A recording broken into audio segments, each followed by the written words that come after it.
During the summer of 2003, events in the northeastern United States involving a strange human-like creature sparked brief local media interest before an apparent blackout was enacted. Little or no information was left intact, as most online and written accounts of the creature were mysteriously destroyed. Primarily focused in rural New York State and once found in Idaho, self-proclaimed witnesses told stories of their encounters with a creature of unknown origin. Emotions ranged from extremely traumatic levels of fright and discomfort to an almost childlike sense of playfulness and curiosity. While their published versions are no longer on record, the memories remain powerful. Several of the involved parties began looking for answers that year. In early 2006, the collaboration had accumulated nearly 24 documents dating between the 12th century and present day, spanning 4 continents. In almost all cases, the stories were identical. I've been in contact with a member of this group and was able to get some excerpts from their upcoming book. A Suicide Note, 1964.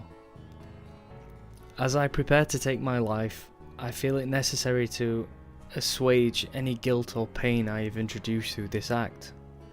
It is not the fault of anyone other than him. For once I awoke and felt his presence, and once I awoke and saw his form. Once again I awoke and heard his voice, and looked into his eyes. I cannot sleep without fear of what I might next awake to experience. I cannot ever wake. Goodbye. Found in the same wooden box were 2 empty envelopes addressed to William and Rose, and 1 loose personal letter with no envelope. Dearest Linny, I have prayed for you. He spoke your name. A journal entry, translated from Spanish, 1880. I have experienced the greatest terror. I have experienced the greatest terror. I have experienced the greatest terror. I see his eyes when I close mine. They are hollow, black. They saw me and pierced me. His wet hand. I will not sleep. His voice. A Mariner's Log, 1691. He came to me in my sleep. From the foot of my bed I felt a sensation. He took everything. We must return to England. We shall not return here again at the request of the Rake. From a Witness, 2006. 3 years ago, I had just returned from a trip from Niagara Falls with my family for the 4th of July. We were all very exhausted after a long day of driving, so my husband and I put the kids right to bed and called it a night. At about 4 AM, I woke up thinking my husband had gotten up to use the restroom. I used the moment to steal back the sheets, only to wake him in the process. I apologised and told him I thought he got out of bed. When he turned to face me, he gasped and pulled his feet up from the end of the bed so quickly, his knee almost knocked me out of the bed. He then grabbed me and said nothing. After adjusting to the dark for half a second, I was able to see what caused the strange reaction. At the foot of the bed, sitting and facing away from us, there was what appeared to be a naked man, or a hairless dog of some sort. Its body position was disturbing and unnatural, as if it had been hit by a car or something. For some reason, I was not instantly frightened by it, but more concerned as to its condition. At this point, I was somewhat under the assumption that we were supposed to help him. My husband was peering over his arm and knee, tucked into the fetal position, occasionally glancing at me before returning to the creature. In a flurry of motion, the creature scrambled around the side of the bed and then crawled quickly in a flailing sort of motion right along the bed until it was less than a foot away from my husband's face. The creature was completely silent for about 30 seconds, or probably closer to 5, it just seemed like a while, just looking at my husband. The creature then placed its hand on his knee and ran into the hallway, leading to the kids' rooms. I screamed and ran for the light switch, planning to stop him before he hurt my children. When I got to the hallway, the light from the bedroom was enough to see it, crouching and hunched over about 20 feet away.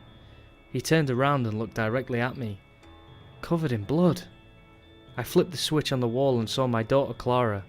The creature ran down the stairs while my husband and I rushed to help our daughter. She was very badly injured and spoke only once more in her short life. She said, "He is the Rake." My husband drove his car into a lake that night while rushing our daughter to the hospital. They didn't survive. Being a small town, news got around pretty quickly. The police were helpful at first and the local newspaper took a lot of interest as well. However, the story was never published and the local television news never followed up either. For several months my son Justin and I stayed in a hotel near my parents' house. After we decided to return home, I began looking for answers myself. I eventually located a man in the next town over who had a similar story. We got in contact and began talking about our experiences. He knew of 2 other people in New York who had seen the creature we now referred to as the Rake. It took the 4 of us about 2 solid years of hunting on the internet and writing letters to come up with a small collection of what we believed to be accounts of the Rake. None of them gave any details, history or follow-up. One journal had an entry involving the creature in its first 3 pages, and never mentioned it again. A ship's log explained nothing of the encounter, saying only that they were told to leave by the Rake. That was the last entry in the log. There were, however, many instances where the creature's visit was one of a series of visits with the same person. Multiple people also mentioned being spoken to, my daughter included. This led us to wonder if the Rake had visited any of us before our last encounter. I set up a digital recorder near my bed and left it running all night, every night for 2 weeks. I would tediously scan through the sounds of me rolling around in bed each day when I woke up. By the end of the 2nd week, I was quite used to the occasional sound of sleep while blurring through the recording at 8 times the normal speed. This still took almost an hour every day. On the first day of the 3rd week, I thought I heard something different. What I found was a shrill voice. It was the Rake. I can't listen to it long enough to even begin to transcribe it. I haven't let anyone listen to it yet. All I know is that I've heard it before, and I now believe that it spoke when it was sitting in front of my husband. I don't remember hearing anything at the time, but for some reason, the voice on the recorder immediately brings me back to that moment. The thoughts that must have gone through my daughter's head make me very upset. I have not seen the Rake since he ruined my life, but I know that he has been in my room while I slept. I know and fear that one night, I'll wake up to see him staring at me.